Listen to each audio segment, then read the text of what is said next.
Hello, എല്ലാവർക്കും സുഖമില്ലേ? എന്തൊക്കെയുണ്ട് വിശേഷം? രാവിലെ നല്ല മഴക്കാറുണ്ട്. അത് കാരണം ഞാനും മോനും കൂടെ പെട്ടെന്ന് തന്നെ മുറ്റത്തിറങ്ങിന്ന് പരിസരമെല്ലാം നോക്കി നിന്നിട്ടൊന്ന് പല്ല് തേച്ച് കയറി. പിന്നെ ചായ ഇട്ട് ഞാനും ഇക്കായും കൂടെ ഇന്ന് ചായ കുടിച്ച്. മോന് ടൈം ടേബിളൊക്കെ കൊടുത്തിട്ടുണ്ടായിരുന്നു. അതിൻ്റെ വിശേഷമൊക്കെ ഇക്ക ചോദിക്കുമായിരുന്നു. തലേന്ന് ഞാൻ കുറച്ച് തുണി കഴുകിയിട്ടുണ്ടായിരുന്നു. അത് മാറ്റിയിട്ട് അടുത്ത തുണി കഴുകാനിട്ട്. പിന്നെ അല്ലറ ചില്ലറ മേശ തുടക്കൽ, വാഷ് ബേസിൻ കഴുകൽ, സ്ലാബൊക്കെ വൃത്തിയാക്കൽ, അതൊക്കെ എത്ര രാവിലെ ആകുമ്പോൾ എന്തെങ്കിലുമൊക്കെ അടുക്കള പണികൾ കാണും. പാത്രം എത്ര കഴുകി വെച്ചാലും ഇവിടെയൊക്കെ ഒന്ന് രണ്ടെണ്ണം കാണും. അതെല്ലാം കഴുകി.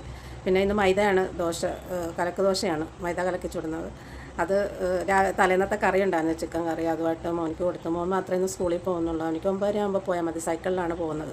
പിന്നെ ഇറങ്ങിക്കഴിഞ്ഞാൽ ഒന്നും കൂടെ തിരിച്ച് കയറും. അവൻ എന്തെങ്കിലും മറക്കും. മോൾക്ക് പനിയായതുകൊണ്ട് പോയില്ല. അതാണ് ബാക്കി വീഡിയോ ഒക്കെ അവളാണ് എടുത്തത്. മുറ്റത്തൊക്കെ മഴ പെയ്യാൻ തുടങ്ങുമ്പോൾ എത്ര നമ്മൾ തൂത്തിട്ടാലും പുല്ല് കിളുക്കാൻ തുടങ്ങും. അതാണ് ഞാൻ പുല്ലൊക്കെ ഒന്ന് കുറച്ച് ഭാഗമൊക്കെ ചെത്തി വൃത്തിയാക്കി എടുത്തു. പിന്നെ അത് കഴിഞ്ഞപ്പം അകത്ത് കയറാന്നപ്പോൾ ഇക്ക മീനുമായിട്ട് വന്ന്. കിളിമീനാണ് കിട്ടിയത്. ഇനി അത് കറി വയ്ക്കാനുള്ള ഉച്ചക്കത്തെ പരിപാടിക്കുള്ളതാണ്. വേറെ വിശേഷമൊന്നുമില്ല. എല്ലാവരും വീഡിയോ കണ്ട് സപ്പോർട്ട് ചെയ്യണം. എന്തെങ്കിലുമൊക്കെ തെറ്റുകുറ്റങ്ങളുണ്ടെങ്കിൽ അത് മനസ്സിലാക്കി എന്തെങ്കിലും ഉണ്ടെങ്കിൽ അറിയിക്കുക. പിന്നെ അത് കഴിഞ്ഞ് മുറ്റം ഞാൻ ബാക്കിയുണ്ടായിരുന്നവിടെ തൂത്തുവിട്ട്. എല്ലാവരും വീഡിയോ കാണണേ. പിന്നെ വീഡിയോ എല്ലാവരും കാണുന്നുണ്ട്. ആരും കമൻറ്റ് ലൈക്കൊന്നും അടിക്കുന്നില്ല. ഒന്ന് സബ്സ്ക്രൈബ് ചെയ്ത് ലൈക്ക് ചെയ്ത് കമൻറ്റ് ചെയ്യണേ. എന്നാലല്ലേ ഞങ്ങൾക്കും എന്തെങ്കിലുമൊക്കെ അത് ഇടുന്നതിനൊരു വാല്യൂ ഉണ്ടാകത്തുള്ളൂ.